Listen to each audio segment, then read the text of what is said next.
Well, hot damn! Greetings, fellow armchair Imagineers. Tiki here.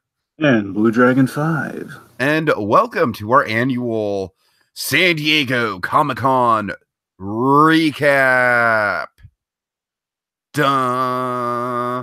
There is no Marvel this year. So we're singing the theme song. All right.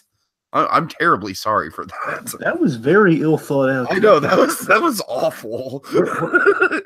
That's the thing with me, Dragon. Don't call me on my faults, and that was bad. All right. Anyway, so yes, folks, San Diego Comic-Con has rolled around yet again. It's 2018. Yeah. Comic-Con continues to be. Dragon, can I just do a quick thing, like really quick at the top? As long as it's not another song, sure. No. It's on a more somber note, Dragon. I'm sorry, folks. We already did a whole video devoted to this, but Dragon, like, honestly, we're gonna build to this, Tiki. Are you sure you want to do this now?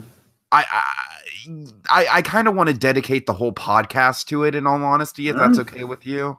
All right, well, folks, we're going to cover this again, but by all means, let's give it kind of a spirit, kind of going along with the whole thing. I just want to put his spirit out there, like, at the top of the podcast.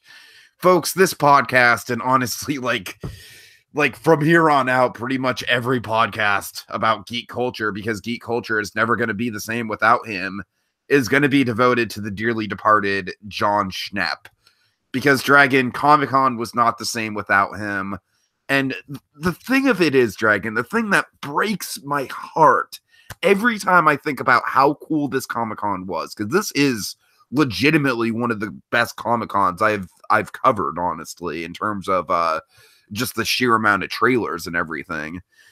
Schnepp would have loved this Comic-Con, Dragon. Schnepp would have gone gaga over this Comic-Con. Schnepp would have just been in there with the thick of it, with all the sweaties, you know, just he would have absolutely eaten it up. So, folks, I'm going to post a link to Schnepp's GoFundMe. That's for his fiance, Holly Payne. The hospital bills are going to be astronomical. By all means, if you have it in your heart, I donated $10 today. You know, it's the least I could do. It's a small token of my appreciation for all Schnepp's given us to the geek culture community.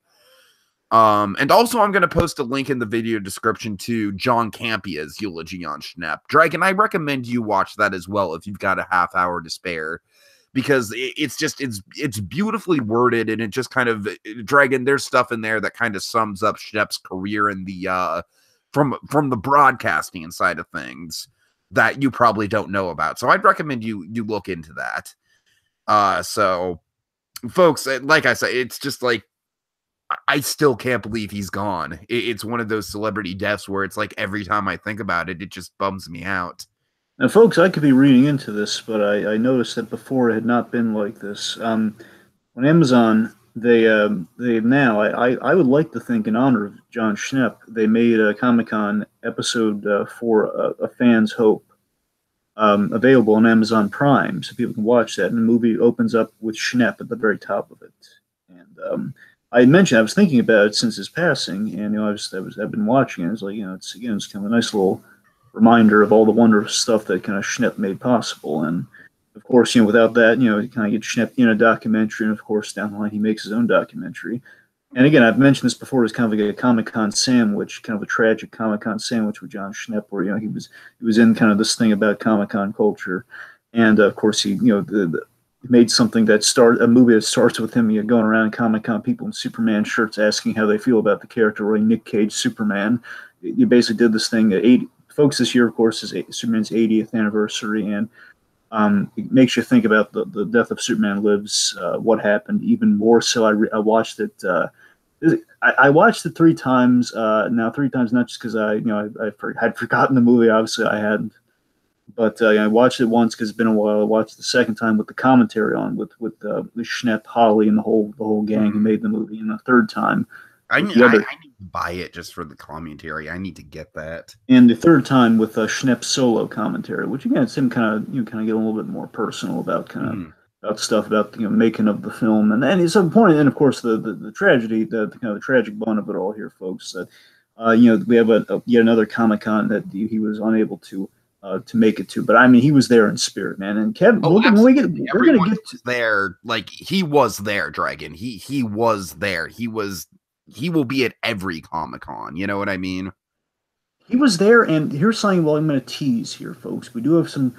There is like a silver lining with something. It's a really sweet gesture in honor of John Schnepp that happened during this Comic-Con. It's a really beautiful moment. It was such an uplifting thing that I came across in kind of going over all the stuff that happened at Comic-Con, and I can't wait to get to it. It's really it's kind of uplifting. It's kind of a thing. I'm sure John Schnepp, wherever he is, he's smiling down on what's about to happen in honor of him. So we'll get there. All right. So, folks, this podcast, it's going to be very rapid fire. We're going to cover a lot of stuff in not a lot amount of time. So strap yourselves in. We're not going to be screen sharing any trailers. It's just going to be screenshots. We're just going to do that to be above board with everything. Dragon, you ready to go? I'm ready to go. Yeah. Okay. So now we're breaking this down by day, folks. So each Thursday, Friday, Saturday, Sunday. Here, so we're starting with Thursday. And of course, there's kind of a method to our madness in terms of like exactly the order of stuff. So first order of business, Iron Fist. Yeah, that's right. We're starting it out with the most important thing, folks. Yeah, so one of the most important things with Iron Fist here is that there's no Marvel Studios this year because basically Infinity War came out and they knew they were going to be fielded with a bazillion questions like, what's the next one going to be? And they toughed it out. It's like, okay, we're not going to be here, but hey, the Marvel Television. Netflix. Yeah, Netflix, guys, Netflix. And they sent out poor Danny Rand. I still haven't started Luke Cage season 2. Oh, man, seriously? Just because I've just been so jam-packed busy, man. You're missing out. Sorry. All right.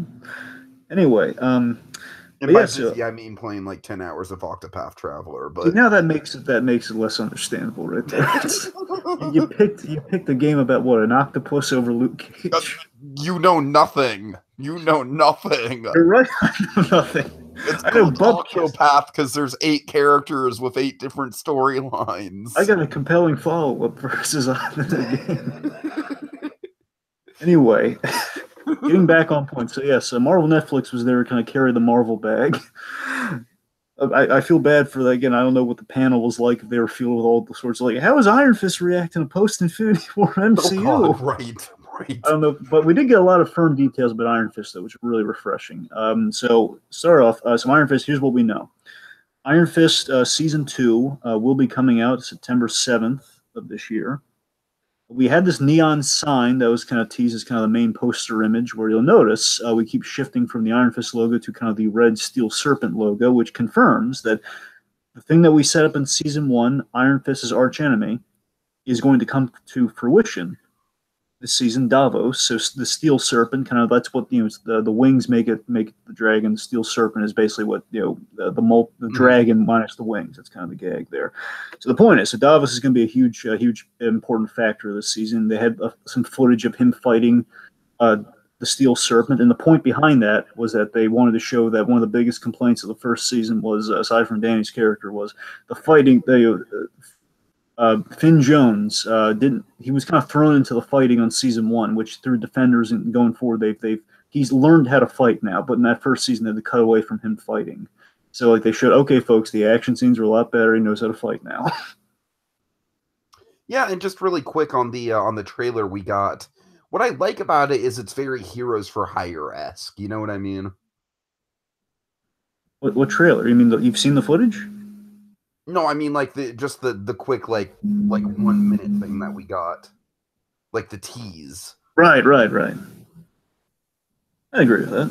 And I gotta tell you, Iron Fist is just kind of saving the day on a small scale level. All right. Sure, and I definitely would tease that Iron Fist has been on the upswing, folks. Let's just say again, we know that he will have a cameo, and well, not a cameo.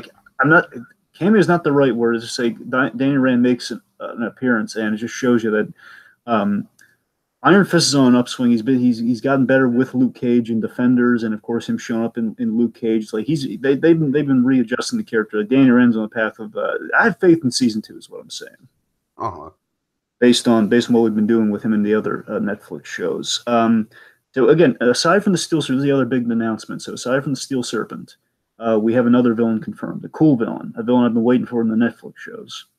Typhoid Mary. We're finally doing Typhoid Mary, and Typhoid Mary is yet again another Daredevil villain. I find it very interesting. I'm sure you've told me about him before because it definitely sounds familiar. Her, yes. Yeah, She's going to be played by Alice Eve. I think people may know her from Star Trek Into Darkness. She was the girl, made the main girl of the movie. You know, the one that Kirk had a relationship with. He saved a lot. You know, her father was, I believe, I forget if her father was Pike or the other guy. Also in Star Trek 2. Sure, why not? Yeah. All right. Anyway, what was I getting on? Oh yes. So we can talk Typhoid Mary. Just the point is, T, she's a very an old school Daredevil villain, like kind of one of Daredevil's main villains. And it's interesting that we keep putting Daredevil villains in the other Netflix shows outside of Daredevil show. And I think given that Daredevil's gone, that's kind of we're making interesting choices now. Daredevil's gone, where we're kind of telling Daredevil stories through. They're kind of picking up Daredevil's slack while he's gone in the other Netflix shows, which is kind of interesting. Uh-huh. Let's see. Pick up the pace, Dragon. We can't spend this much time on Iron Fist. All right. So Jeff Loeb tried a very embarrassing stunt that backfired on him. That's all I'll say. And I'm very concerned over the lack of Daredevil season 3 news. That's all I'll say. Okay, I'm just very in terms of like it might not come out in 2018. I know because it was sounding like okay, they're going to get 4 Netflix shows in a year. Daredevil like in around November, December. All right, but now there was no news, no dates or anything at Comic-Con. I'm getting a little nervous now. Honestly, if they need more time on Daredevil, I'm not gonna like freak out about it. I mean, that's fair, but I'm saying they were shooting footage and everything. I was so sure of myself, like, yeah, Wilson Fisk coming back, yeah. All right. Okay, so moving on. Clone Wars. Okay, we can spend way less time on this, right? Yeah, exactly. Go on. Yeah, you fire away on this one. Go on. I've got nothing, honestly. I just like, yeah, it's coming back. Awesome. A show that I've never watched is coming. To be fair, I've heard that Rebels was very hit and miss. So it's cool that again, it's all about the fans, Dragon. That's what I need to think of, with Schnepp and everything. It's all about the fans. And if you love Clone Wars, then I'm very psyched for you that the show is coming back. Because oddly enough, Dragon, we've had comments on the channel a few times that we should review Clone Wars. It's just, I'm sorry, folks. Like Dragon and I, we clearly don't have the time to sit down and watch a multi-season long show with like tens of episodes each season. It's not, maybe sometime in the distant future when we're craving Star Wars content, but that now is not the time. But I mean, here's the thing, folks. I watched Clone Wars, but I kind of dropped off of it at a certain point. Not because it was bad. I liked Clone Wars, and I watched a little bit of the first season of Rebels, and I really liked that too. It's just a question of finishing it. I heard Rebels got even better. So I'm the point is I hear really good things, but the main meat and potatoes of the news for Clone Wars is that it's returning after it went for around 6 seasons and then it kind of left. It's returning for 12 episodes. Unfortunately, it's returning for 12 episodes purely on the Disney streaming service, which means I'm never going to watch this now. Well, at least unless these Pixar shows. Come on, yeah, like it's not going to show up on Watch Cartoons. That's a fair point. Okay, you're right, T. I didn't think about that. So you're not entirely. It's like this and I guess I might be able to find it at some point. Regardless, again, I need to watch the rest of Clone Wars before I get to this. Matey.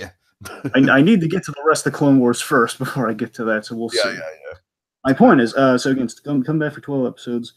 I'm unsure how final the season 6 was, so I don't know if this is a big deal or not. What I do know is that they really sold it like a big deal. They have these cool helmet explosions. They use my favorite piece of music from Star Wars, the whole rising the X-wing from the swamp. And the big thing is that Ahsoka came back. Now Tiki Ahsoka is a huge fan favorite from the Clone Wars.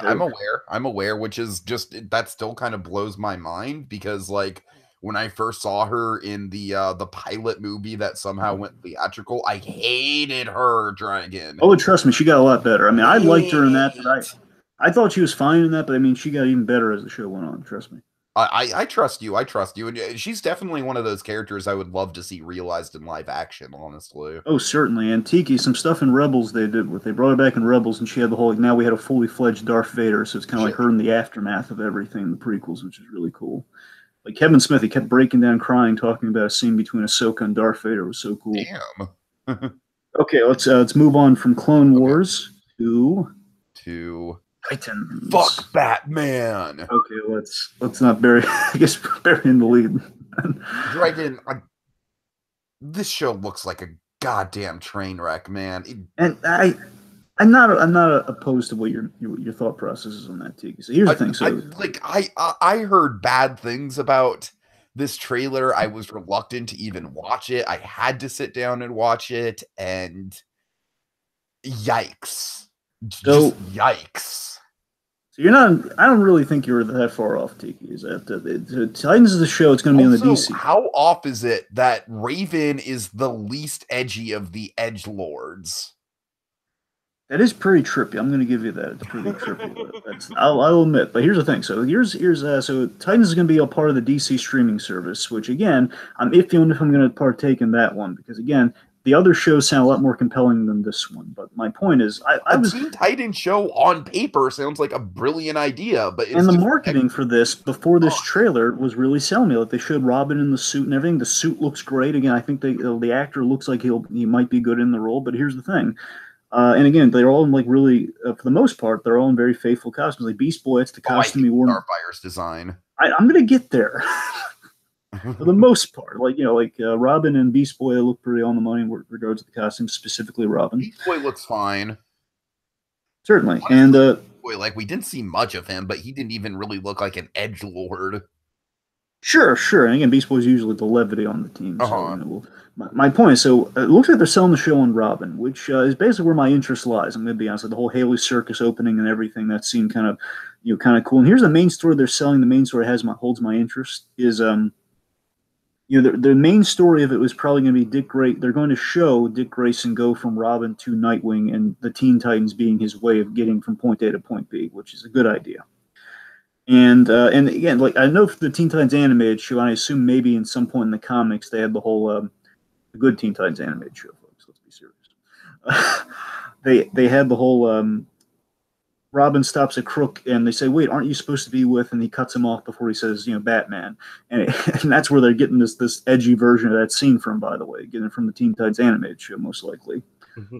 The whole basically says he and I don't talk anymore. That whole scene, and it seems to me they're going to use Raven as the bridging device. In the animated show, was Starfire as the bridging device that bonds the team together. In this case, it looks like they're going to do it through Raven, which I think is kind of an aspired choice.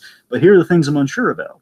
One, Starfire is a huge thing that I'm really unsure about because one, I'm not crazy about the design, and character-wise, with this edginess they're really throwing on us, it doesn't look like we're going to get the lighthearted Starfire that you need a lighthearted Starfire, otherwise things start to fall apart. Mm-hmm. And here's the thing that bugs me. I don't understand why we didn't give her orange skin. Because, Gamora's green. Why can't we make Starfire orange? I don't get that. TV budget. I know, and that's the Teague. I'm so glad you brought that up. Because here's the big thing. It looks like a fan film budget. And it should be, it's not even a TV budget, Teague. It's a fan film budget. And the effects are looking really kind of hackneyed. Look, honestly, I would say calling it a fan film budget is a little bit of an insult to films.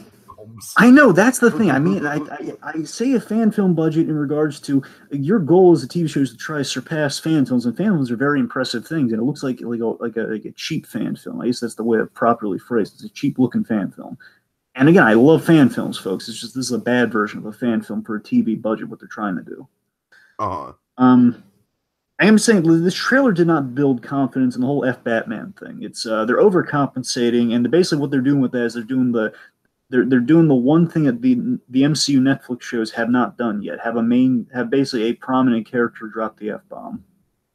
The one thing Netflix hasn't done yet. And it just feels desperate to me. It's a point is this is not filling me with confidence. And the main thing I felt while I was watching this is I really wish they led with the Swamp Thing trailer because that's the one I care about. That's the one that's going to sell me on the streaming service. Yeah, that's the thing. Yeah, James Wan's doing it. The Aquaman director, he's doing Swamp Thing. He's involved in it at the very least. He's very heavily involved in Swamp Thing. That's the one I want to know about. So they led with the wrong foot. And Titans is I was sold on it, but now I'm not sold that much anymore. I don't know. All right. This one's going to go by real quick. Next one was announced, Stargirl. They're doing a Stargirl series on the DC streaming service as well. It'll be 13 episodes.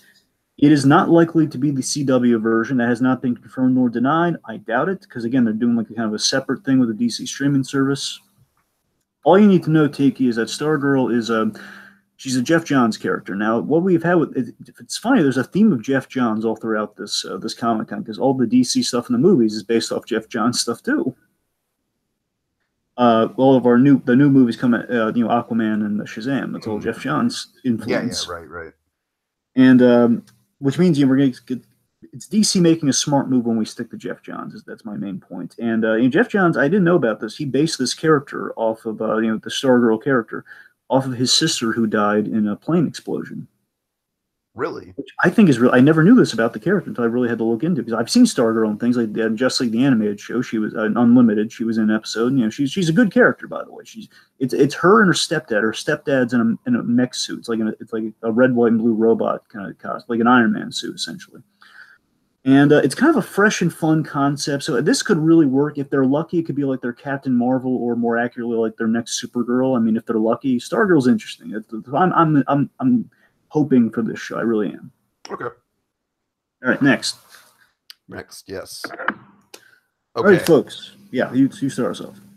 Yeah, so honestly, Dragon, how does this really connect to Comic-Con? Because we knew this before Comic-Con, right? Well, here's the thing. So recently they had confirmed we're going to get they're really promoting the Joker movie. It's going to be called The Joker, or Joker. I think it's The Joker. Dragon, I'm at a point with DC where I have to like convince myself that things are actually happening. I'm absolutely I'm in the same boat with you there, but I'm just saying this sounds like they painted themselves into a corner. So if this one doesn't get made, they have like a release date and everything, October 4th. So like they've announced October 4th. So it's like it's on the way.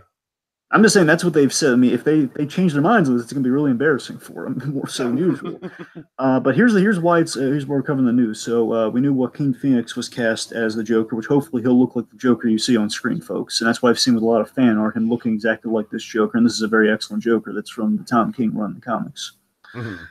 And the reason I bring this up, because there's been some casting. It's not 100% confirmed, but they're in good talks right now for these additional roles. Zazie Beetz, who was Domino in the Deadpool movie, Deadpool 2, she's in talks to be in the movie, as well as Robert De Niro.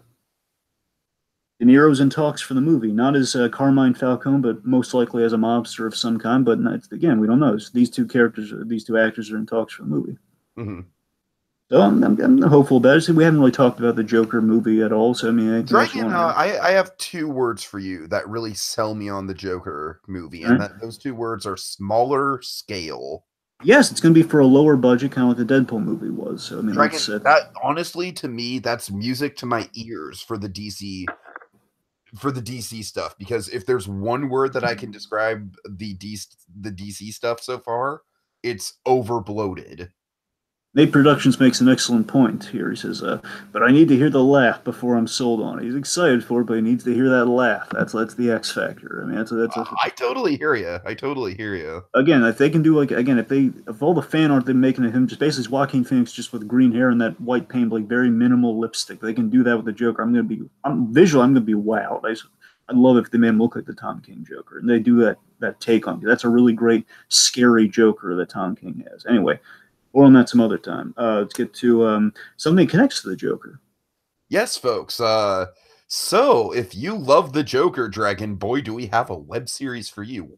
What is that web series, Dragon? Well, you're the one telling me this, but I'll answer. Harley Quinn and the Joker versus the real world. All right. Specifically. That's right, folks. If you want a very creative, very engaging kind of blend of all the best Joker attributes and Harley Quinn attributes rolled into two stunning performances, look no further. Yes, and folks, seriously, not only do you want to check out this show, and specifically episode 5, folks. If we want to get more episodes of this show, you watch episode 5, you get that view count up to 1 million. When it hits 1 million, they already have episodes written out and planned and everything. You basically gotta get the green light, folks. You have the power to give them the green light. I mean, like that whole that little Rivet TV thing. Don't get me wrong, that's a very valid cause, but we're not talking about Rivet TV. It won't cost you a cent, just going to cost you 20 minutes. Talking about. Well, you do, but if you've forgotten, it's not important. Anyway,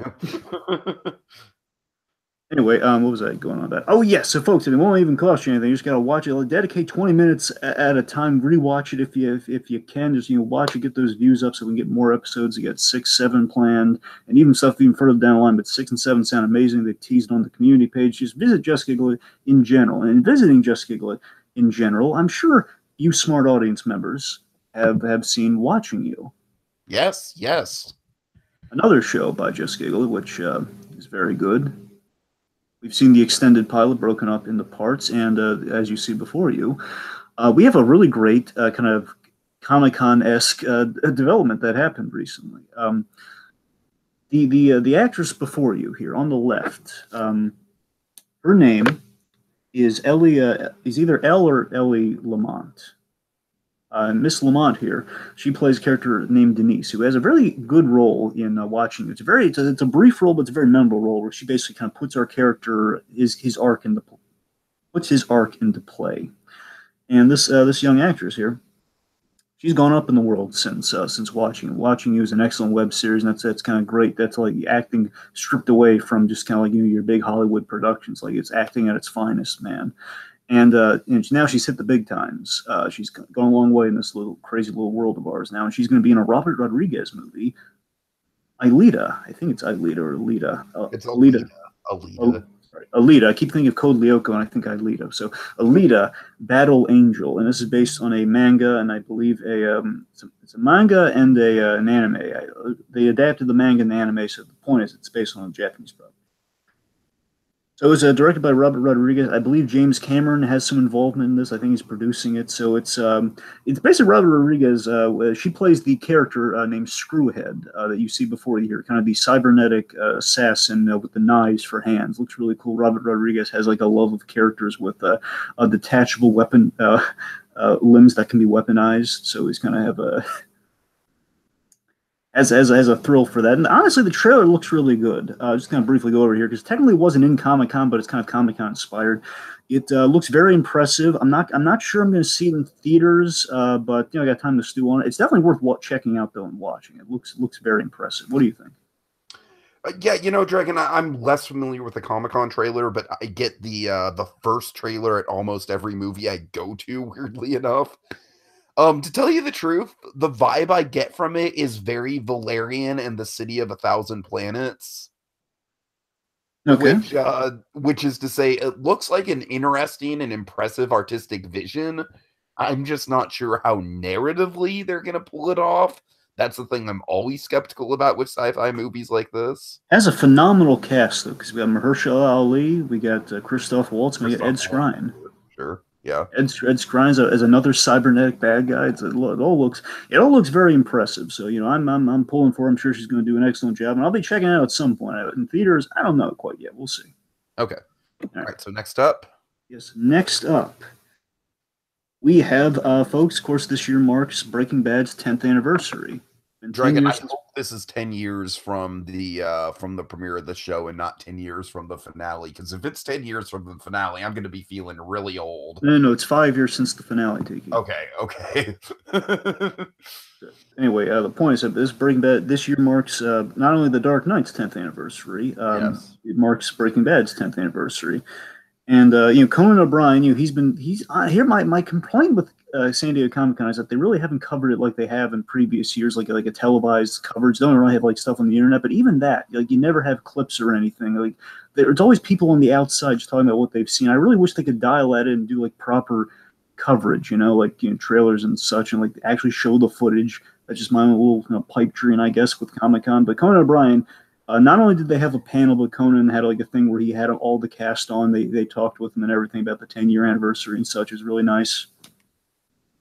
And just to I'm just going to recap some of the cool revelations on the panel. Yeah, just really quick. Let's kind of make this brief, but so we learned stuff. Also, can I just say I love Vince Gilligan's pose in this picture. Yeah, Vince Gilligan. I tell you, it looks like he's fleeing to not be photographed. He's like, oh no, don't take a picture of me. I gotta tell you, I can't. I've idolized Vince Gilligan so much. I really do. I would love to be like Vince Gilligan. He's such a nice guy, such a creative guy, and I don't know. I love him as a creator, a writer, and a showrunner, and director. He's one of my new idols. I love him.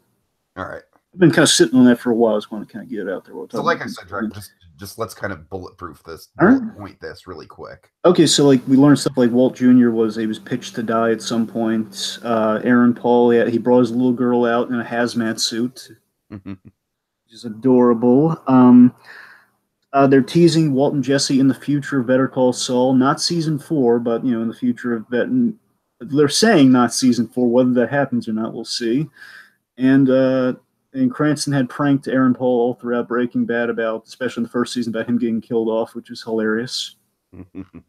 Okay, so basically it was a fun little get-together about the 10th anniversary. Real nice My celebration. thing with Walt Jr. is I never thought they should kill off Walt Jr. I thought they should make Walt Jr. addicted to the blue meth. Well, they were pitching an idea of like a rival, like an original rival drug, rival in the drug business would have killed Walt Jr. as a retaliation against Heisenberg. That was kind of what they were pitching. They realized that was a bad idea. So, all right. Speaking of Better Call Saul, let's get to Better Call Saul. Okay, so folks, we're gonna do a complete season 4 speculation podcast before season 4 comes out. So this is gonna be more our base reactions, and yeah, holy crap. Drake, I think the best way to sum up our feelings on the show is that you and I kind of had a private therapy session almost. You kind of came to me one night like, Tiki, there's something I need to get off my chest. There's something, it was almost like a confession, Tiki, I gotta say, I think this was shortly after you got the season 3 DVDs. Yeah, it was. I was eagerly. Yeah. You're like, Tiki, after rewatching season 3, I gotta say, I think Better Call Saul fundamentally is an even better show than Breaking Bad. And folks, it's crazy to say that. In Breaking Bad, I certainly think is going to be the show that goes down as the show with the bigger highs, the crazier plot twists, it's definitely a more pulpy action-driven show. But Better Call Saul is just sheer quality all the way around. And it has the benefit of it's them at kind of season 5 Breaking Bad caliber, but from the get-go of a season. That's kind of where they have the advantage. Sure. So it's understandable. I'm just saying objective logic dictates that Better Call Saul is the better show. Well, I still love both. I'm just saying Better Call Saul, though. I just love the mundane. We make such adventures out of the mundane, the small scale, and they're in such a box, yet they've made it sing so much, Mm-hmm. So let's see. So it looks like, just tone-wise, I think we're going to see Jimmy going to a really dark place this season with some slipping Jimmy odd jobs. He's going to be kind of doing. He can't be a lawyer for a couple months, and he's going to be doing some really interesting, possibly criminal odd jobs. Mm-hmm. We'll see. He's getting sympathy from Mike, which is a big deal, and we're going to get a lot of Jimmy and Mike scenes. I love the line where Mike says, "This isn't for me, and it shouldn't be for you either." Yeah, very interesting. Mike's gonna get more fleshed out. He's leaving his toll booth job, and now he's going to be working for Fring in kind of that securities capacity, which could be really interesting. There was one thing I noticed on a freeze frame. Just one big thing is that we saw a disheveled Hamlin in a bathroom with Jimmy, which makes me very excited because we love Howard Hamlin, and I'm dying to see what they do with Howard Hamlin this season because now he's lost Chuck. I don't know. I'm very excited to see what they're going to do with Howard Hamlin this season. I think he's going to be drifting into at the very end, he's making a joke with these lawyers, and it might be an analogy. Okay, it's just Jimmy. It's just Bobo and Kirk being great. I think that's him drifting into Saul at the very end of that trailer. I think that's him he's making really self-deprecating jokes about lawyers, and that sounds kind of it's more of a Saul Goodman thing than a Jimmy thing. I don't know. Sure. We'll see. All right, moving on to Friday. Lovely Friday. Okay, Dragon, I'm sorry, man. I got about a minute into this 5-minute trailer, and yeah. So, folks, just for clarity's sake, Tiki he had not watched Young Justice, so he's a little. They recapped it, but they recapped season 2. They didn't recap it from the beginning, so you can understand my associate here has been a little lost on it. But basically, for any Young Justice fans out there, basically they recap the loss of Wally West. He went into the Speed Force essentially. We had the big dark side reveals. That's kind of the big hint of what season 3 could be. That for years, Young Justice was canceled. Spider-Man, Spectacular Spider-Man was canceled before its time, and now they're bringing it back. They're undoing that through the DC streaming service, which again, more reasons for me to look into the DC streaming service. It looks like, but on the whole, just to keep it simple, it looks like they're returning to form. Everyone's kind of teaming up again after the loss of Wally West. We see a lot of quick flashes of cool characters they hadn't done before, like Lobo. We're doing Lobo, the big kind of bounty hunter Superman villain. Static Shock's going to come back. Tobias Whale, the Black Lightning villain. They got kind of a Batman versus Bane fight going on there. I'm kind of questioning the lack of Apocalypse, given the whole dark side of it all, but it's just like it's a first little promotional trailer. I don't know. We'll see. So yeah, Young Justice. I'm still excited for it. Okay, cool, cool. Okay, now this next one. Keep that image up, Tiggies. I'll cover it while we're doing this. Oh, really? Yeah, we didn't have an image because really I wanted to spring them on you. Oh, right. Okay, gotcha. So, folks, they did announce what the next 3 DC original animated films are, because right now they're doing the Death of Superman in 2 parts, which of course also kind of our Schnepp spirit of things here. I think that's kind of appropriate to mention. Death of Superman being done, and in part 2 of Death of Superman, Howard Hamlin himself, Patrick Fabian, will play the bad guy in the second part. Which is very cool. I'm sorry. Wait. So, what is this again? Death of Superman. They're adapting in 2. Right. Okay. They're doing in 2 parts. Like the first one's Death. The second one's Reign of the Superman. So the Death of Superman's coming out this coming next month. Interesting. August is when the first part is, and the second part's Reign of the Superman, and most likely Patrick Fabian will be playing the Cyborg Superman. Well, Dragon, I mean, my God, that's definitely a selling point. If I wasn't already looking forward to the movie. So absolutely, folks, it's looking up and it's looking interesting. That's what's coming out like this year and the top of next year. But beyond that, they've announced 3 projects. One is Justice League versus the Fatal Five, which is a legion of superheroes, which are bad guys from legions of superheroes. And again, it depends if it's in the in-continuity thing. Ever since Suicide Squad Hell to Play, I've been sold a lot more on the in-continuity thing, and my big determination will be if Death of Superman is good. If that's good, then I'm going to be sold in the in-continuity films again, which is something I never thought I'd be saying. So basically, Justice League versus Legion of Superhero bad guys. Big one, Batman Hush. They're finally doing Batman Hush. Okay. I'm hoping it's out of continuity, but again, we'll see. Regardless, it's a big deal. People have been waiting for this one for a long time. It's basically a big style over substance Batman story, and it may have Mark Hamill returning as the Joker in May. I mean, he said he'd love to do this one, so I imagine they would have consulted him on it. I don't know. Dragon, I'm still waiting for freaking last Halloween. Long Halloween, Tiki.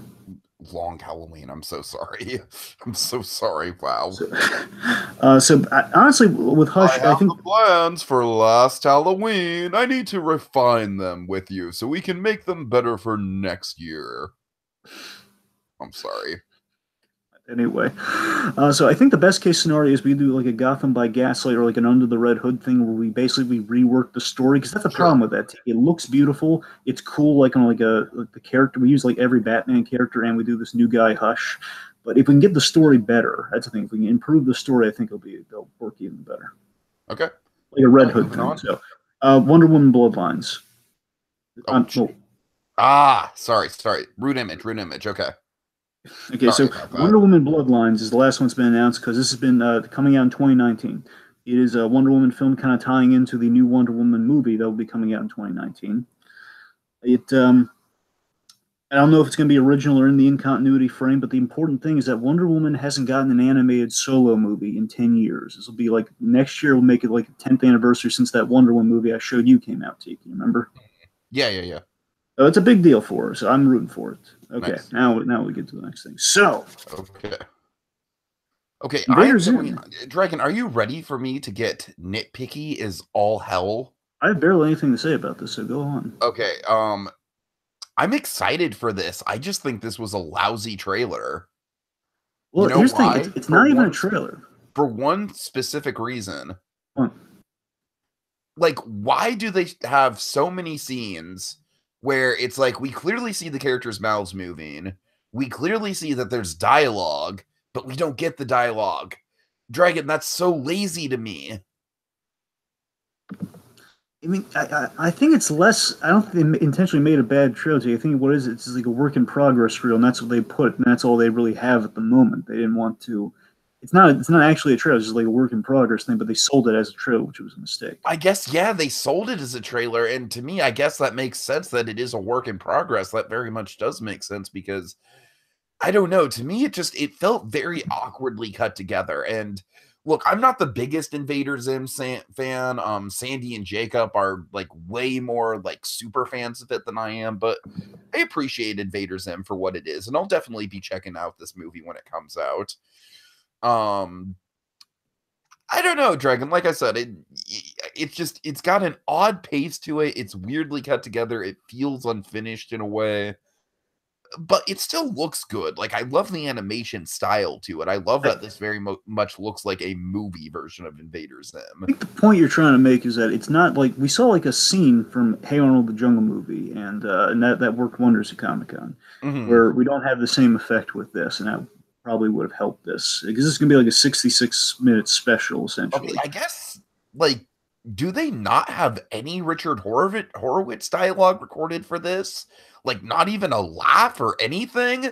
That was a big thing for me, Dragon. That was a big thing for me. Like, we need some Richard Horowitz Zim if it's coming back. You know, I agree with you, but I was kind of flabbergasted that there was no Richard Horowitz in this trailer. It might have been an ego thing, Tiki, where it says if we have great music behind this, people are just gonna go, "Oh my god, it's Zim again!" They'll be sold on it. But I think if it's an ego thing, I think that clearly backfired. Honestly, that's the only logic I can think about why it didn't have any dialogue, or at least one thing of dialogue. Okay, my point is, I was expecting at least a laugh at the end. You know, at least a ho ho ho ho ho ho ho. You know, I see your point on that. Yeah, on the whole, for me, you know, and Zim was never my bag. I always kind of scared me and grossed me out. And again, it's nothing against the show. I understand it has its fans. I'm saying it's not personally my taste. If we ever have to do anything on this, then I guess I'll have to watch it. But again, preferably, it's not really my bag. It's like honestly, Dragon, you could totally sit the podcast out. I think Sandy and Jacob have it covered. That's the thing. Like, basically, Invader Zim enter the floorbus, or whatever. I can't even say the floorpus. Yeah, and I am not a big enough Invader Zim fan to even begin to know what that means. By the way, so essentially, it's as sick and wrong as I remember. So I guess that means we're on the right track.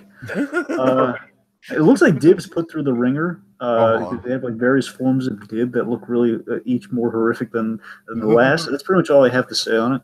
All right. So, yeah. Okay. Next up. Oh boy. Oh, this is a big one, folks. This is the big one of Friday. Okay, so you start us off. Okay, so yeah, this is Dragon. I remember when I first saw Split, and I was like, "Hey, there's a big spoiler in it, but I think it might convince you to see it sooner." You're like, "No, Tiki, I'm hold off on it." So Drake, what I love about Glass is I love again how self-contained this is. Yeah, it's self-contained, but at the same time, it looks like a good continuation.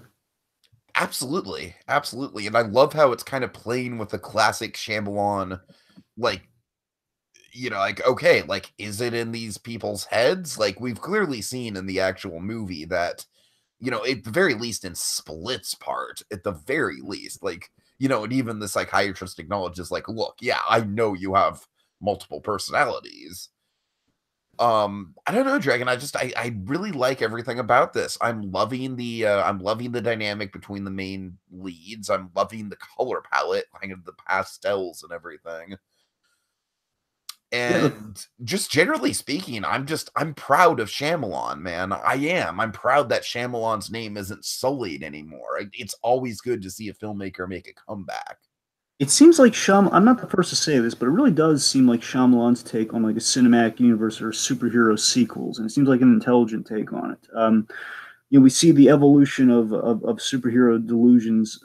Basically, we have Sarah Paulson. I like that actress, by the way. She's really good in People versus O.J. Simpson, the series. She's really good in that. She played Marcia Clark, and she basically, we're looking at, she specializes in superhero delusions, and I think that means we're going to mainly focus on Glass. Again, no surprise there, but I think it's a smart move. If of all the people, I mean, he's the one actually with the superhero delusions out of the three of them. Sure, yeah.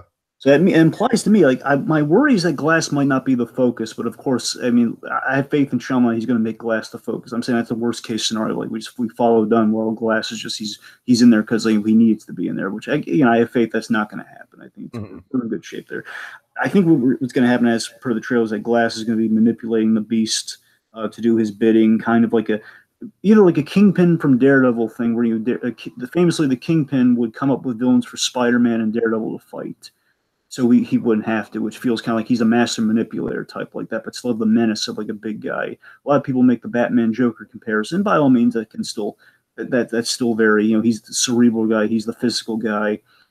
That's more Riddler than Joker in the grand scheme of things, I guess. But anyway, I like that it's a battle between Glass and David Dunn, just kind of like those two different schoolhouses of the hero delusion. One guy who's living it but in denial, and the other guy who's just so immersed in the world because he has to, because he has nothing else in his life other than that delusion. And we have these great shots like the lineup you see before you, the water battle, and the rooftop fight. Again, these are classic, like the rooftop. Just running in the field.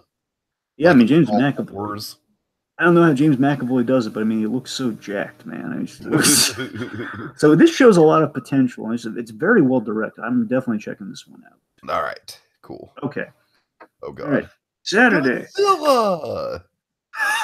Oh god. So if anyone's wondering, like, why on earth are we talking about the Godzilla King of the Monsters trailer yet we're not showing Godzilla? Well, the reason is, like, who's the real star? Honestly, come on, Vera Farmiga.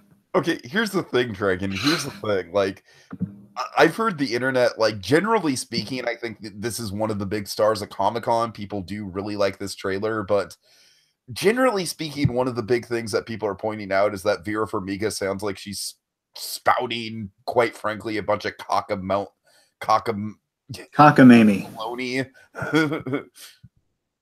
And they're not wrong. They're not wrong, but it's Vera Farmiga. I'm with you too, Dragon. So we have to love it. So here's the thing. I know exactly what you're thinking there. So here's the thing. There is an environmental theme to this, and that's basically all the mumbo jumbo she's kind of spouting off during the trailer. And what it's kind of tying to the whole 50s Godzilla, like the warning of atomic energy and atomic tests and such. So again, it basically, it's like the only unsure thing. To me, I'm sorry, like, as much as I love Vera Farmiga, as much as I'm looking forward to her in this movie, what she's pitching in this movie is nonsense, Dragon. It's fucking nonsense. Well, let me explain. Okay. So here's what it read to me as. It read to me that you're right. In the trailer as it stands right now, it seems like nonsense. And again, that's just the way that I think the trailer is conveying it, is that well, I think the cool thing is that the trailer is basically portraying Vera Farmiga as a loose cannon.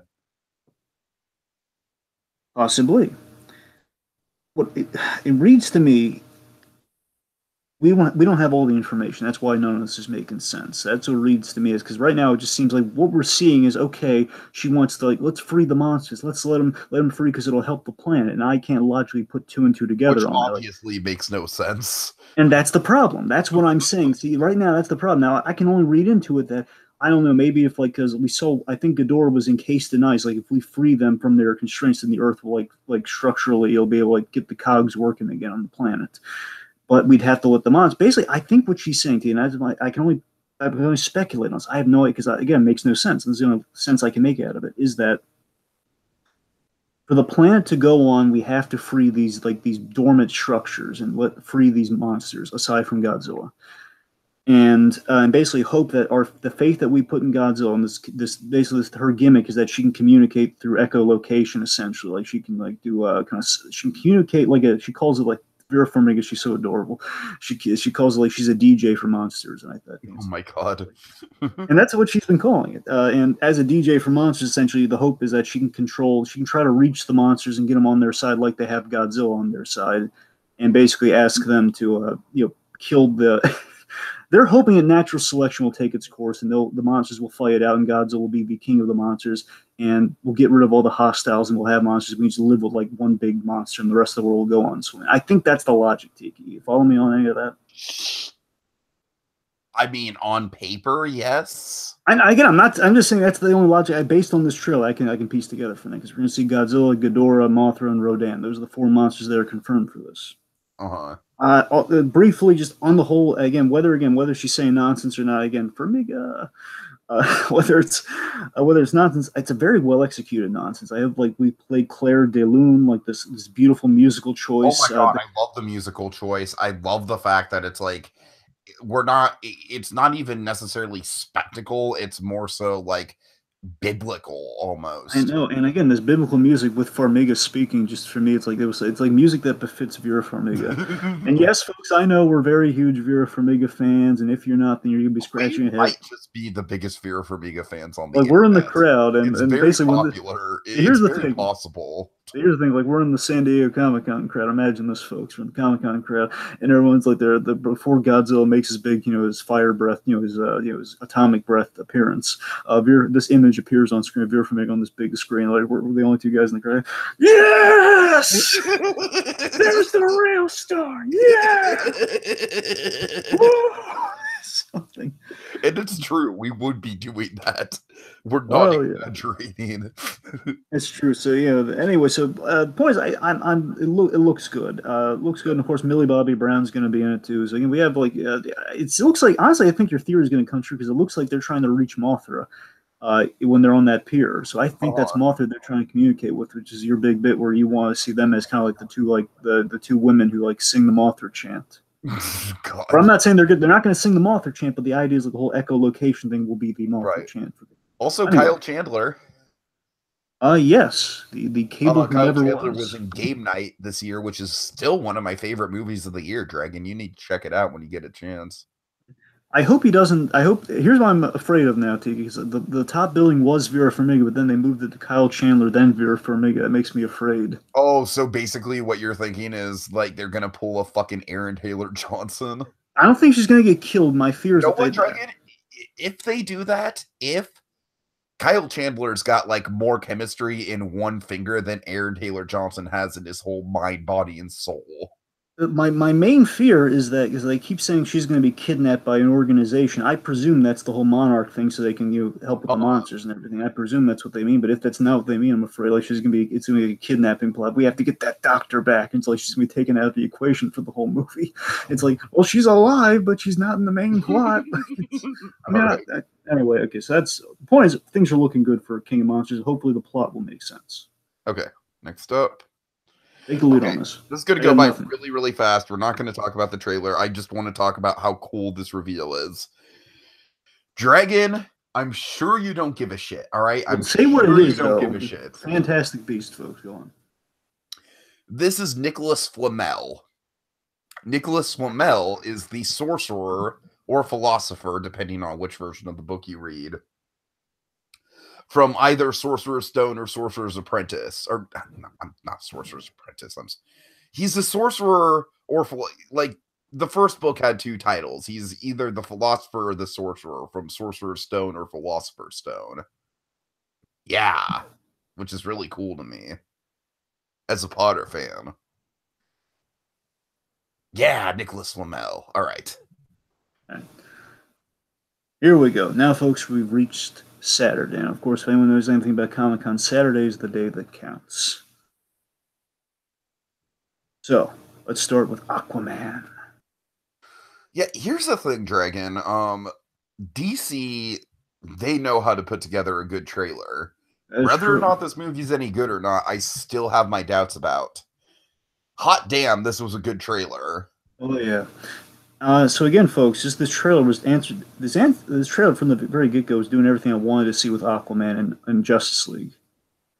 Where it's they're doing the Jeff Johns stuff. Again, there's a big through line of Jeff Johns stuff in our main two movies that DC kind of did trailers for. And this is all stuff that apparently Jason Momoa reported that when he was doing Justice League, he was working with the Jeff Johns stuff in his mind. It looks like they're following through with that with the Aquaman movie. Where it's a good omen, it was what I'm saying. The whole, like, he was a human son of a lighthouse keeper, and he's been bummed out since his father died. And that's kind of what Justice League was him after his father died. Uh-huh. That's the gist there. The whole, like, his had an affair with the Queen of Atlantis, and he was born, so he's the rightful heir to the throne. That whole shtick. So again, all of that, again, that's pretty much tracking what I want to see. And to get the core of this movie, I just want to see two things. I want to see we see in the trailers him doing these undersea heroics, so he's crashing submarines and saving people and everything. That's what I want to see first and foremost. And secondly, we saw like a little bit of a flashback. And what I hope that flashback reveals is some father-son bonding in flashback between Aquaman and his lighthouse keeper father. That's what I want to see. Yeah, sure. Also, the villain looks like a really well executed villain, if not kind of a Loki ripoff. Well, we have, and you're absolutely right about that. I'm just saying on paper he's absolutely a Loki ripoff. It's that's what he was. That's what he's always been, though. Ocean Master, otherwise known as Orm, is Uh-huh. Patrick Wilson is playing him. The other half of The Conjuring, and You know I love Patrick Wilson, Dragon. oh, certainly, of course, Night Owl from Watchmen. Patrick Uh-huh. Wilson's a fine actor, and the founder. He's been in a bunch of stuff. So, Patrick Wilson again, he's playing Orm, and the one I'm excited for, I think everyone's excited for, out of these two. Orm's a big deal, I get it, but again, kind of like in the Loki kind of scene, been there, done that. But Black Manta, oh my God, Black Manta, It looks so yes. well realized. It looks so beautiful. You want to like yes, that's like he's the black helmet, everything. They didn't skimp anything away. They didn't do like a whole like no, it's like a virtual helmet. Like you can still see the actor's face. Like nope, he's fully covered. It's great. Let's see if Um, there's anything Also, major. I love this is gonna sound silly, Dragon. I love the seahorses. Yeah, I've heard impressive things about the seahorses. I love the idea that the Atlanteans have like an army of seahorses. Basically, what they've done, Tiki, is they've made all the lame things about Aquaman awesome now. So we have Uh-huh. like seahorses, I like think in. this image kind of sums that up. I It's like you mean, think Aquaman talking to fish is corny, motherfuckers. I know, but like you have the, and this is what Jeff Johns was doing in his book, by the way, where he legitimized Aquaman for the first time. Uh-huh. Well, I'm sorry, I shouldn't say the first time because people are gonna jump on me because of the whole Peter David thing. But I mean, like, instead of like making them all like Game of Thrones before Game of Thrones existed, or at least before the series existed. Uh-huh. Anyway, let me see if there's anything. Oh, yes, this aquarium bit is awesome. I love that the conflict in the movie seems to be Aquaman's two worlds colliding, like declaring war on the surface world, which means he has to get involved in Atlantis when he's tried not to do that. So it's like literally this character's conflict is facing that he is the king of Atlantis, where he doesn't want to be. So that's really interesting. So again, Aquaman's looks really good. Whether it will be or not, we'll see. But I don't know, like, bits like this give me a good feeling. All right, let's talk about the one that all around looks really good. So Dragon, this is a really, really interesting take on the big remake, don't you think? Superheroes. Didn't see that coming. Big with superheroes. I mean, tell me that doesn't sell you. Okay, Dragon, I gotta say, like, I saw a big Fathom event, and it was my first time seeing Big. No, it wasn't just a big Fathom event, folks. It was a Fathom event about Big. Yes. And so Big is very fresh in my mind. Like I freaking loved the movie. I really did. I fell in love with it. And yeah, I mean, there's nothing wrong with this, Dragon. There's nothing wrong with this. It's clearly inspired by Big, but I love that it wears its influence on its, it wears the influence on its sleeve and it proudly wears it. Like with Aquaman, you get a definite Jeff Johns influence here because there was a story that Jeff Johns did. Remember, I told you about Batman Earth One. I think you might have read that Uh-huh. one. Jeff Johns did a Shazam Earth One, where he basically reinvented Captain Marvel, who was renamed Shazam because it's reasons. And I was never crazy about it because the logic to me always seemed like the gimmick. The great thing about Captain Marvel is that he says the word Shazam, lightning strikes him, and he turns from a kid into a Superman essentially. And that was always great. But now, if you call him Shazam, just again logically before, I'm sure there's like an explanation of like, no, it's not every time he has to do something before he says it. But I mean, just logically, it's like he says, "Oh, hello, my name's Shazam." Kid, Right, right. I mean, just that thing has always bothered me on a fundamental level about this name change. It's so stupid. I mean, his name, he says Shazam anyway. Marvel, why they got to take everything? I mean, they had just one thing. They had one Marvel thing. You took it from them. Anyway, so I'm very much looking forward to this. It's fan. I love that we have fandom in the DC universe here, where it's where he's with the Foster families with Freddy. Freddy's kind of our Billy fill-in from Big, like the kid Billy Freddy from. looks adorable, by the way. I love I love the kid playing him is very Spielbergian. He's got some natural comedic timing to him. Yeah, I mean, what Jeff Johns did, and what they're definitely channeling in this movie, Tiki, is that the story was he reinvented Billy Batson. Billy Batson was always kind of like the nice kid, and he revamped him. That he was a kid who again he lost his parents and he's been kicked around the foster system. So he's fundamental deep down he's a good kid and he doesn't like bullies, but he's kind of he's a mischievous kid. Hmm. And the idea is like he meets this kid's part of his foster family, has a bunch of foster siblings. They were going to see in the movie, and they do connect to the Captain Marvel lore, I'll say. and they kind of develop a friendship, and that's how it goes. And I love how we kind of brought that and we did the brilliant thing of like making it big to explain the friendship, and it's very much like Big. And I mean, just to repeat that, but I love the great story thing that we're doing here, where Freddy loves superheroes. Freddy loves the DC universe because you see in his room you have Superman stuff. He's wearing an Aquaman shirt. You have a Batarang, that whether it's a real Batarang or like a replica Batarang, I don't know. It's like he has some sort of like crazy story when he met Batman. I know. I'd like to. I don't know. I'd like to think he visited Gotham. He just found one lying around. That's what I'd like to think. Anyway, so there's like Superman newspapers and everything. So the idea that when Billy Batson, he runs into Damon Hansu's version of the Wizard. Jamon Hansu, it's gonna be great. He looks great too, by the way. We saw him as the wizard who basically gives him the power and everything, which is how it goes. Oh yeah.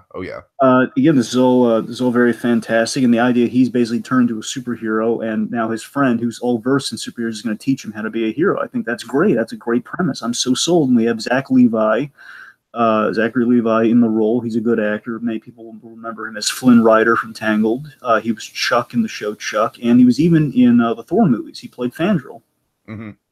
So he's getting around. He plays this earnest kind of like man child, which is what you want for Captain Marvel. So he's a kid in an adult body. The one thing I have with this trailer is that I'm not really a big fan of these suit effects, but I feel like that's something that might get better as they get closer to the release date, because this movie isn't until 2019, so they still have a ways to go with that. They can definitely make it look better in post. Well, it's a practical suit. Is it really? I mean, the only thing they might be making the lightning bolt in his chest pop a little bit more, but I mean, that's the suit, Tiki. It's all practical. Wow. Well, now, I feel dumb because it legitimately looks like CGI to me. I don't know. I guess I'll just have to get used to it. The suit's the one thing that's not really selling me on it. You can see, like, when he puts the hood up, that's a cloth cape. I mean, he's got it.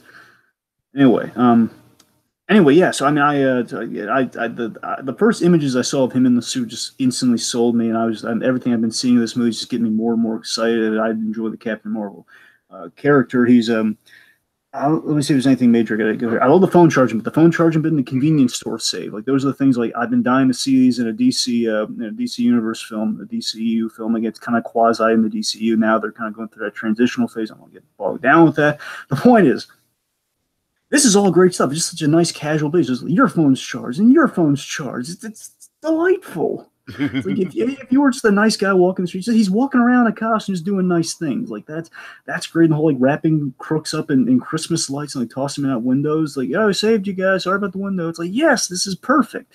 And it's just this lighthearted tone is exactly what we've been lacking. Again, he's going to be getting the Superman movie before we've gotten it in the Superman movie. It looks like a comedy first and foremost, and not with Justice League, where it's like, hey guys, we're going to force feed comedy into it.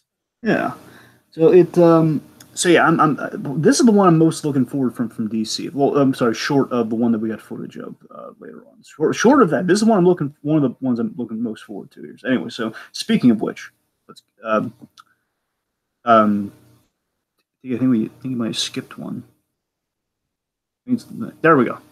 I'm sorry, I didn't skip it. I just had it reversed. Sorry.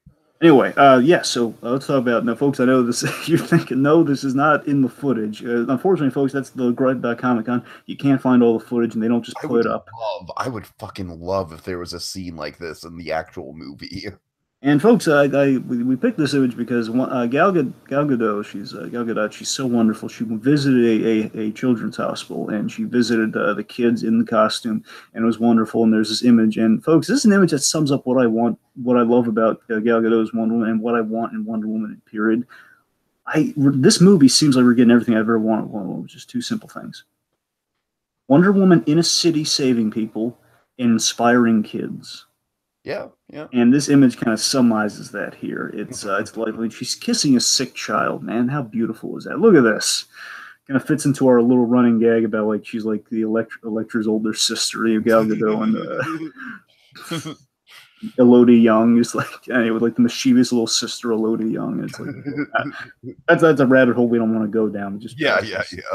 And of course, there's this line in the first Wonder Woman movie where it says, "Oh, with the cute little baby," and of course, when I saw this image of her visiting the children's hospital, was the first thing I jumped to, like, "Oh my god, it's not the baby's not made out of clay, Diana." All right. All right.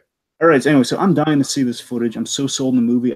Basically there was I was told, and I saw like a brief, like 5-second clip of the footage where she's in a mall. It's set in the 80s. It's 1984. She's in a mall, and there's like this Very action appropriate for the 80s with the mall. Nice. like Steve Trevor has a fanny pack, and it's great.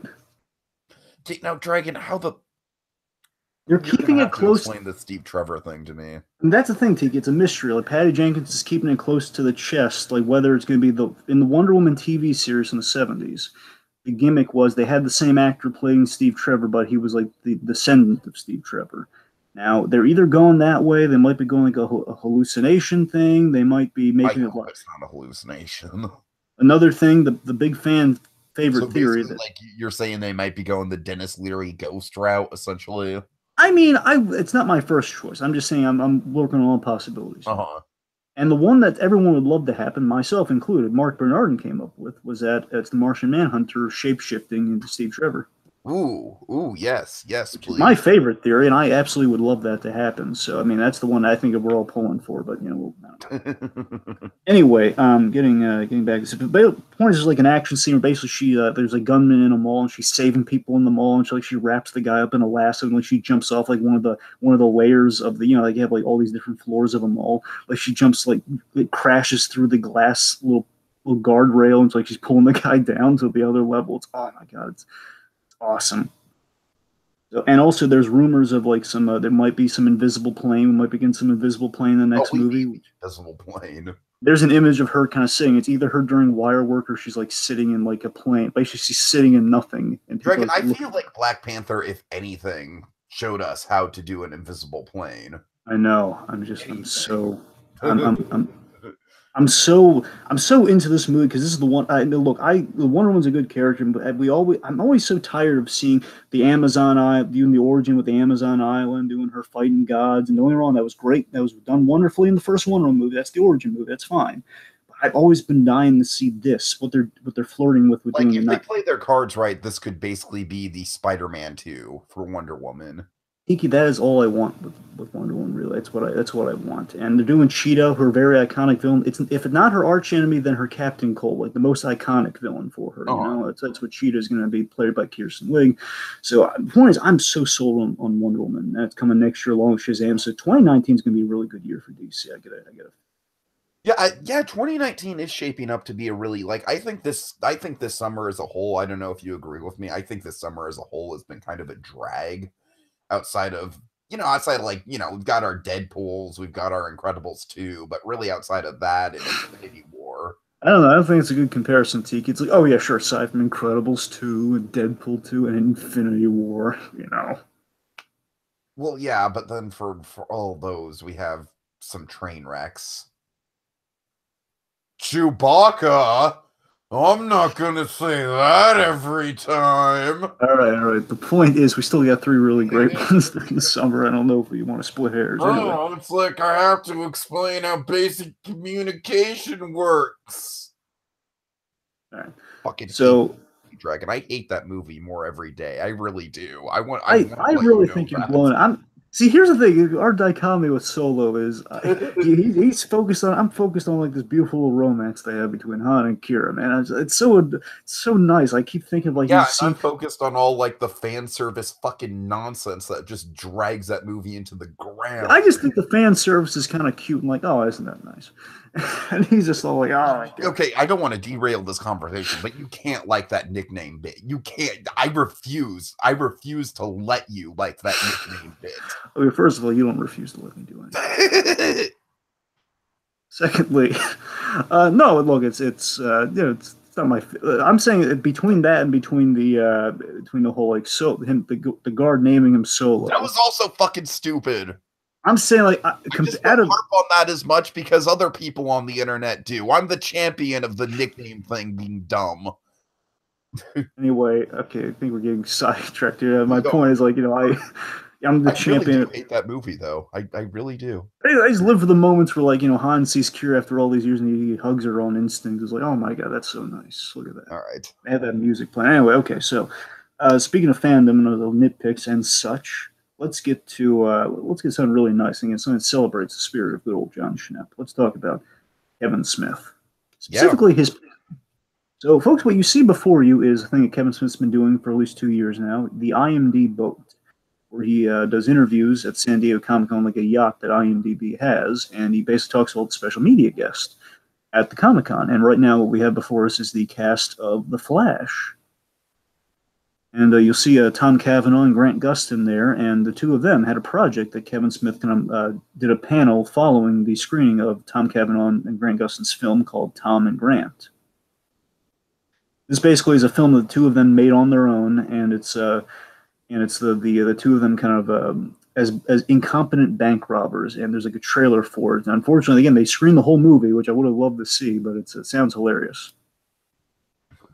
Anyway, so Kevin Smith had a panel. Unfortunately, I don't really think you can find all the footage of it. I'm sure it was great, as Kevin Smith, he has a gift for the gab. He loves the evening with Kevin Smith and such. But he ended it really memorably. Tiki, did you watch the thing I sent you? Yeah. You want to tell him? Do you want to phrase it a little bit? I mean, I think I already kind of said my piece on Schnepp, so you can. So Kevin Smith ended the panel. He reflected on how he almost died earlier this year, which thankfully he did not. And he kind of turns a really nice esoteric thought here, where he kind of transitioned from that to he ended big. He ended with very respectfully. He ended because again, it happened like literally right as like I guess a day before Comic-Con got started. I think is when we got the Schnepp news. And well, that was the news that he was in the hospital. Yeah. Well, no, that was before. I'm talking about I think the 19th. If Comic-Con started either started on the 9th. Sure, no, Schnepp. The news hit on Friday. Oh, okay. So Comic-Con was already in swing. Which is sad. Yeah. Anyway, the point is, so he ended in a nice little tribute. He spoke, basically gave his own sort of eulogy for John Schnepp in a way. He basically spoke to, again, how wonderful he made one of the best documentaries ever made about fan culture, about the death of Superman Lives. Something that, of course, that the reason we have podcasting with Kevin Smith is Evening with Kevin Smith and him telling the story of Superman Lives. And again, these two guys fundamentally impacted each other so well. And I love that Garmin was the glue for this, by the way. John Schnepp reached out to Ralph Garman to get to Kevin Smith. So a lot of Garmin was kind of the invisible glue between these guys. And Kevin Smith, he did two things. One, he had a big reveal. And I had no idea this was happening. And this warmed my heart so much. When we talked about the passing of John Schnepp, I mentioned that John Schnepp, he had a bunch of projects in the works. It sounded amazing. There was Attack of the Shweddies, Rise of the Uber-Neuter movie that unfortunately did not get off the ground. He was talking about doing an animated show. And the biggie was that in the spirit of Death of Superman Lives, he was going to do a series, basically like every episode would talk about the long-lost production, like the compromised production of a superhero film. Mm-hmm. And unfortunately, that project he mentioned on Fat Man on Batman. Kevin Smith was very interested, and then of course I didn't hear anything about it. And of course, he had passed away. So I thought we'll never hear from it again, which is unfortunate. But Kevin Smith, he revealed that at least 6 episodes were made, or at least in the works. John Schnepp had worked on 6 episodes of it. And Kevin Smith, of course, he was involved in it. He shot stuff with Kevin Smith. And Kevin Smith, basically, in honor of John Schnepp, I don't know, it's not a certainty, folks, but it's Kevin Smith. He said after Comic-Con, what he's going to be doing is he's going to try to, at the very least, get those 6 episodes seen, if not made into, like, he's going to continue Schnepp's work in his honor. Oh, dude, that'd be so awesome. And at the very least, who better to carry the legacy of John Schnepp than Kevin Smith, Dragon? You know what? It's so appropriate. This is what I think it's so beautiful, because we've kind of said, John Schnepp felt like kind of like the next generation Kevin Smith, despite the fact that he's 10 years older than Kevin. I'm sorry, look, he's not 10 years old. I goofed up that fact. He's like a few years older than Kevin Smith. I mean, he's 51, where Kevin Smith's like 47, I think. Okay. Anyway, the point is he's old. 47, that's 10 more than 37. 47. Don't quote me on that, all right? Don't quote me on the Kevin Smith age. It's always... Anyway, my point And like the projects that the Schnepp confirmed, like the Superman Flyby, which was J.J. Abrams' Superman movie, and George Miller's Justice League were two episodes that were definitely on the docket. And like they talked about stuff like the Fantastic Four films, like the Josh Trank one and the Roger Corman ones. I mean, they were those. Oh I don't know man, if those. I'd love to see the Josh Trank one in particular. Like Kevin Smith recommended Trank, and then Uh-huh. like I don't know if that was if he didn't confirm that, so I don't know if that's something they might do in the future. And here's what should Not that happen. I'm not interested in Schnepp / Kevin Smith's take on the Corman one. It's just we already have a full documentary for that. Like with Trank, that's like a mystery. I know, I'm with you. And here's the thing.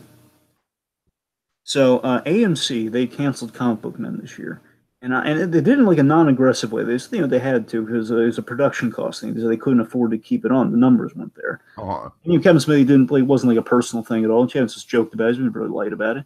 And wouldn't this be such a beautiful way to make it up to them if they said because AMC what they've been doing was where the Schnepp show ended up. Tiki, follow me on this here. AMC, what they've been doing really wonderfully is that they've had 6-episode installments, like 6-episode miniseries of like Robert Kirkman's. Oh yeah, right. That's something I still need to catch myself. Robert Kirkman's Secret History of Comics and James Cameron's Story of Science Fiction. And they could, if we have 6 episodes in the can with Schnepp, like in those episodes, it lines up almost too perfectly. I'm saying if like he's in those and Kevin Smith, and again, if it goes well, they bring it back for more installments. Like again, all these other shows most likely will do that option too. By the way, again, if they go well, they'll just do 6 again, like a 12-episode series order, and they have 6 apiece, like for each winter holiday break, whatever. Yeah. So I mean, that would be a wonderful way of making it up to him. And in the end, Kevin Smith again, I think it's so beautiful. It makes me love Kevin Smith even more than I already do.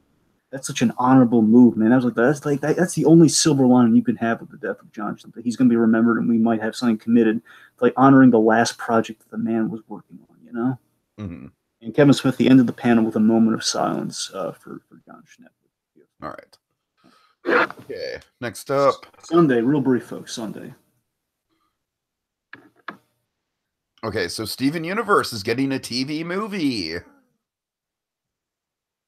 Yes. Not really much beyond that, but yeah, I'm excited for that.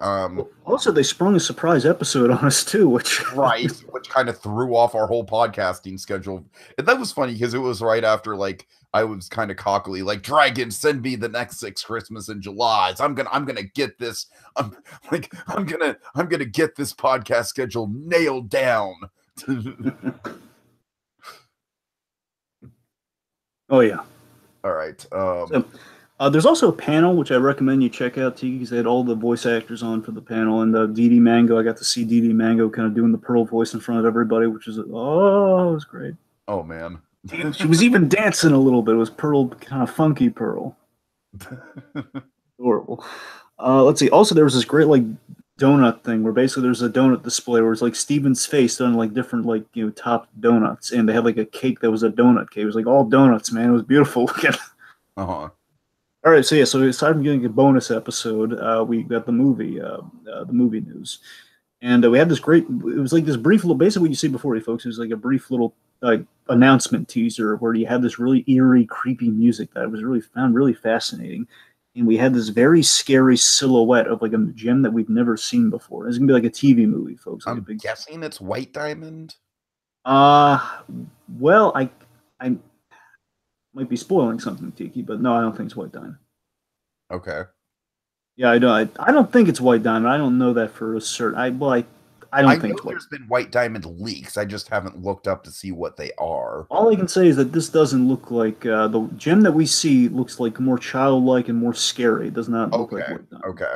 To me, at least, it doesn't look like White Diamond. Uh-huh.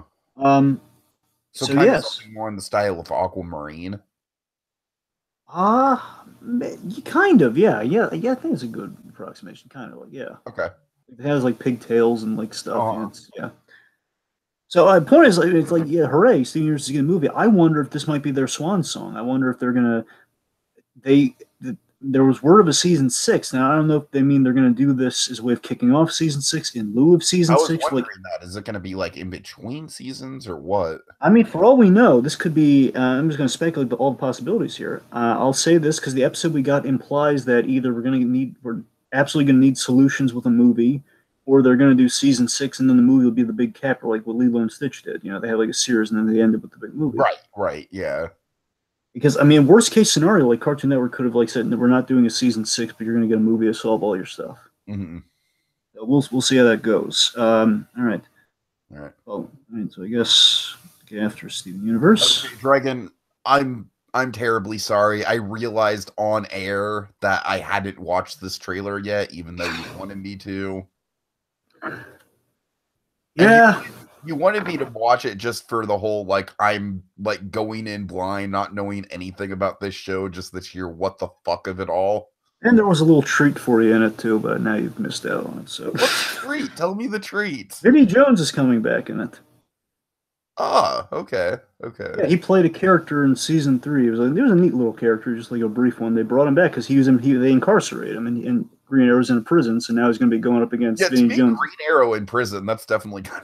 God, you know what that calls to mind. I know what it calls to mind, but following. Here's the cool thing about this. Let me tell you. So, Arrow's going to be Arrow season 7. Of course, it's saying that since Arrow season 7. God, folks, Arrow season 7. Look, out of all the CW shows, I mean, Arrow's just slightly more cohesive than Legends of Tomorrow, but Legends of Tomorrow bask in it not being like they're self-aware. Where Arrow is not self-aware. And that's the thing, like Arrow, it basically after season 2, things slowly were coming off the rails, and now it's completely off the rails. But season 7's doing one thing that I thought was a really good move, where season 6, they made a mayor. They're doing some of the comic stuff in like kind of the core of the seasons here, and that's what I've been liking. That season 6 made him mayor like he was in the comics, and he was kicked out of being mayor, and in being kicked out of being mayor, he's been jailed, as you see before you. Now, what's cool about this is that famously, Tiki, like Death of Superman Live style, I kid you not, there was a long-lost Green Arrow script. Like there was a movie they were going to do a Green Arrow movie called Green Arrow Supermax about like a Supermax prison. And it was I don't know if he was going to be incarcerated in the prison or not, but I'm just saying that's kind of like a bit. This calls like the deep fan cut for Green Arrow. What they're doing this season with him in prison. I'm in for all the prison stuff. I got to be honest. The prison stuff looks really interesting to me. That's the big sell for me this season. What's not a sell for me is what you did not see here, because they know it's going to be big and earth-shattering and it might make or break them. I don't know if it's going to be the second half or what, but they're going to broach some of the Batman stuff this season, which makes me nervous. Not because it's like Arrow and they could botch it up, but here's what makes me worried. They're not doing Batman. They're doing Batwoman. Oh, man.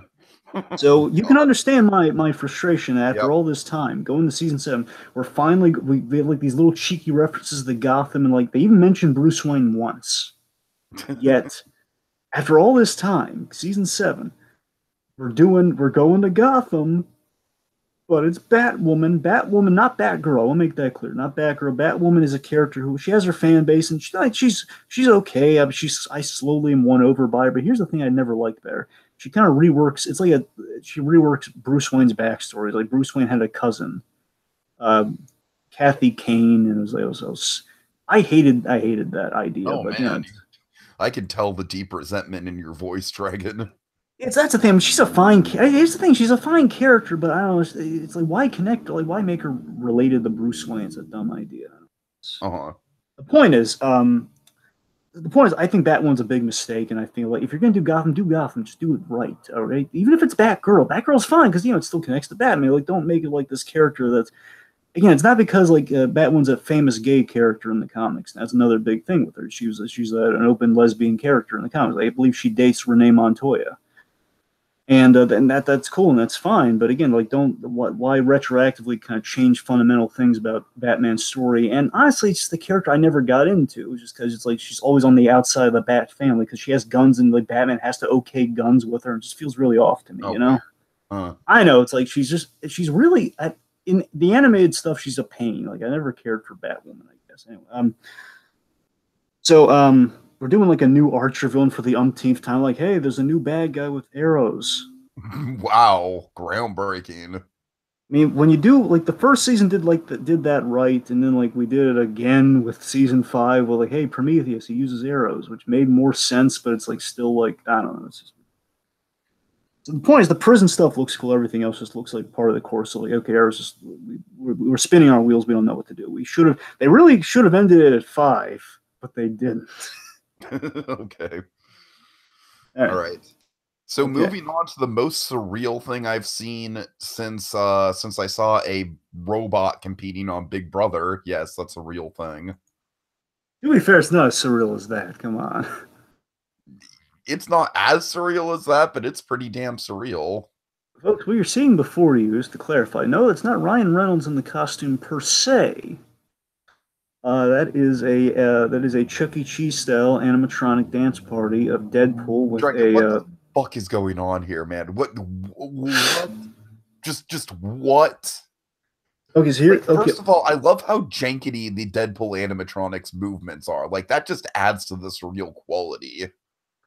all right, so here's the thing. So all of this super duper stuff you see before, the term super duper with Deadpool, what they're doing, Tiki, is they're promoting the Deadpool 2 DVD release that has the DVD Blu-ray release that's happening, I believe, in August. So next month they're doing this. Okay.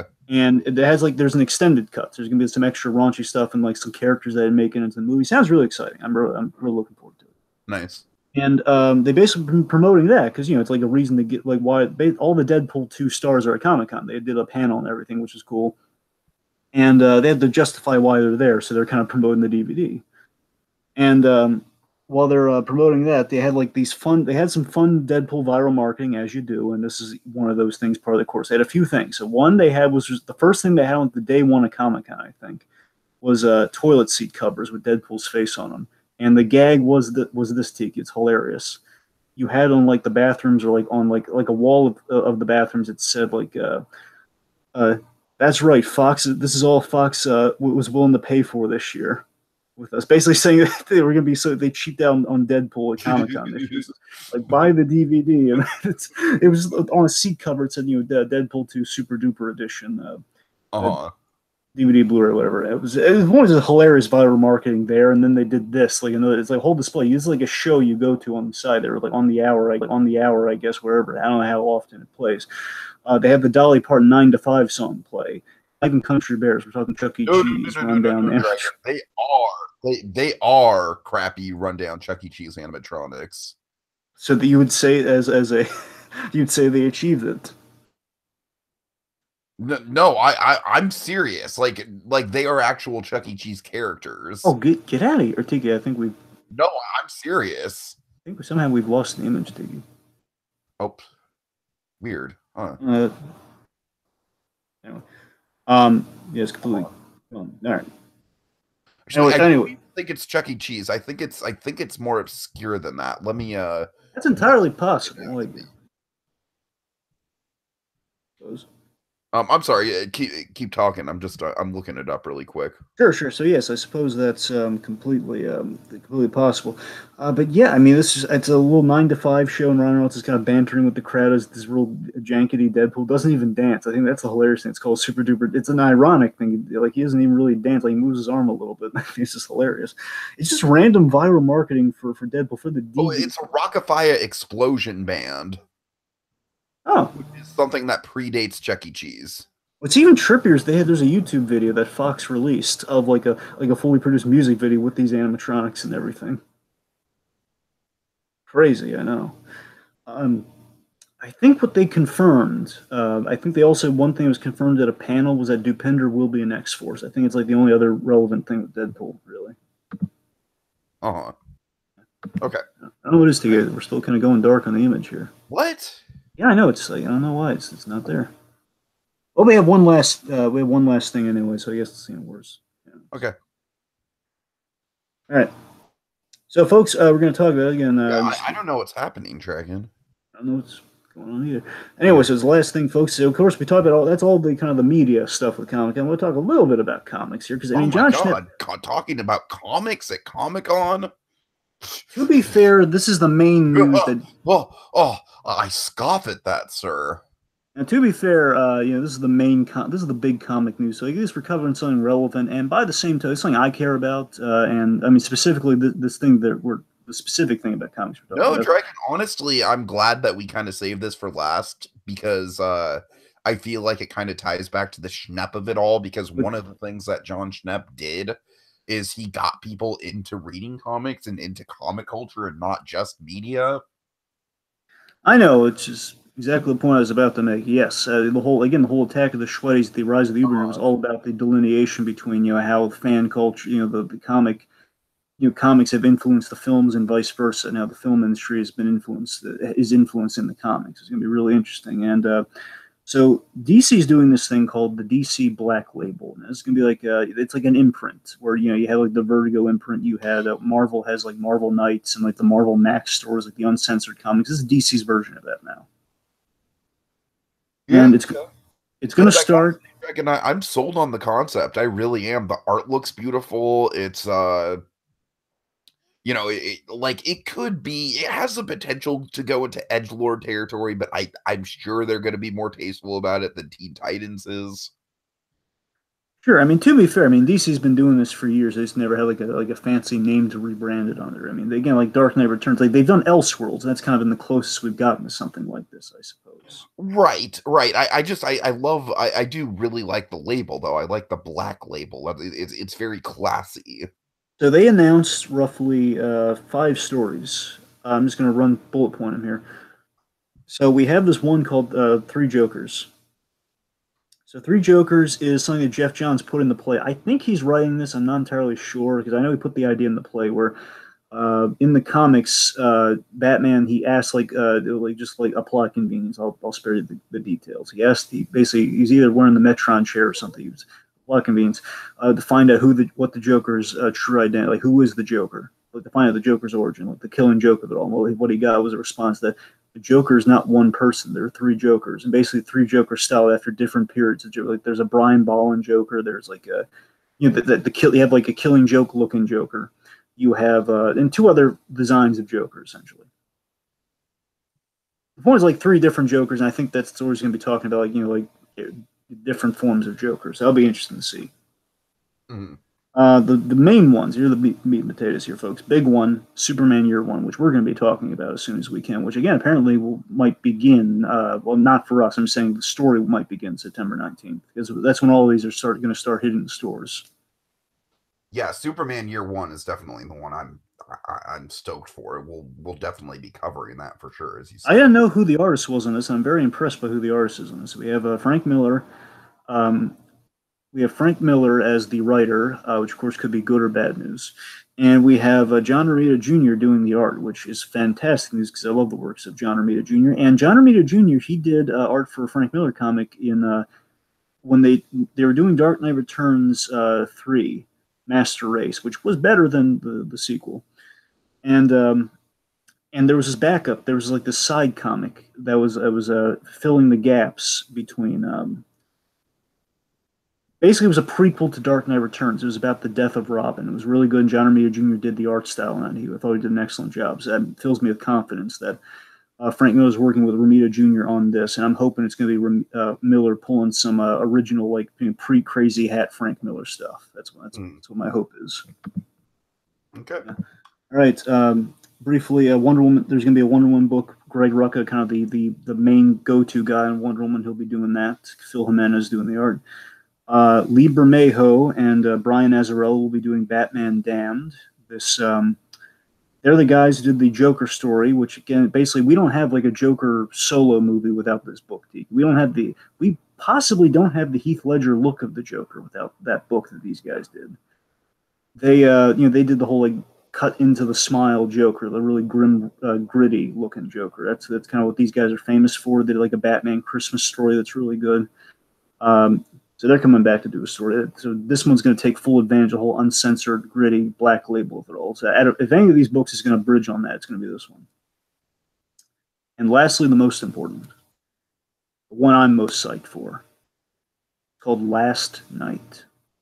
Last Night is going to be done by Scott Snyder and Greg Capullo. They're going to be coming back. They've been split for a while now. Scott Snyder's been doing his own stuff. They came back for like a brief story. And Scott Snyder's been hyping this story up. It's a swan song to Batman. It's what he's been hyping this story. It's like the big end of the world story for Batman. This is the big. It's like set in the future. It's like a post-apocalyptic Gotham. It's like the end of like Batman's war on crime. It's like it's going to be huge. And he's been talking this one up for a while. I don't know if it's going to be like his last Batman story ever. I don't know. I'm very excited for it. Cool. All right, so Yeah, it's all the comic. Any of these Sorry, like Greg, kind I'm not really much into the minutia of it all. I'm just kind of excited for the brand in general. of well, So any of these particular stories kind of selling you at all, or just like Superman Year One, kind of your main like that's the one you kind of have the. honestly, all of them are selling me. Like I honestly like this might be one of those things, especially Dragon. I'm kind of making a resolution to myself that you know, in the wake of Schnepp's passing, I really do want to get back into comic books more. And I feel like this line might be a good one to go with in order, you know, in terms of like following something that's self-contained enough that I could probably see all of it. That's a fair point, Zeke, but you know what Schnepp would tell you. What would Schnepp tell me, Dragon? Schnepp would tell you go deep cuts with it. He would tell you I you should go for the Gail Simone Okay, Deadpool and thing. also I'm gonna make this your kind of final thoughts, and then I'll sign off after this. All right. But what All would right. Schnepp tell me? Schnepp would tell you to go deep cuts and more for those can put my own 2 cents in here. I would recommend you do like some like the 5 issue Deadpool Gail Simone run. I keep talking up. That's like something like not a lot of people are going to tell you to go to that one, but I'll tell you that you want to go from like a deep cut fan perspective. Like when someone tells you like not just like the big like Dark Knight Returns, like your broad spectrum, like you're gonna get the gist of that character. You want to get like deep cuts like to a really good story coming from a guy who knows what he's talking about. That's generally what Schnepp would tell you. Okay. All right. And with that, folks, thank you so much for joining us. And yeah, sweat on, fanboys, sweat on.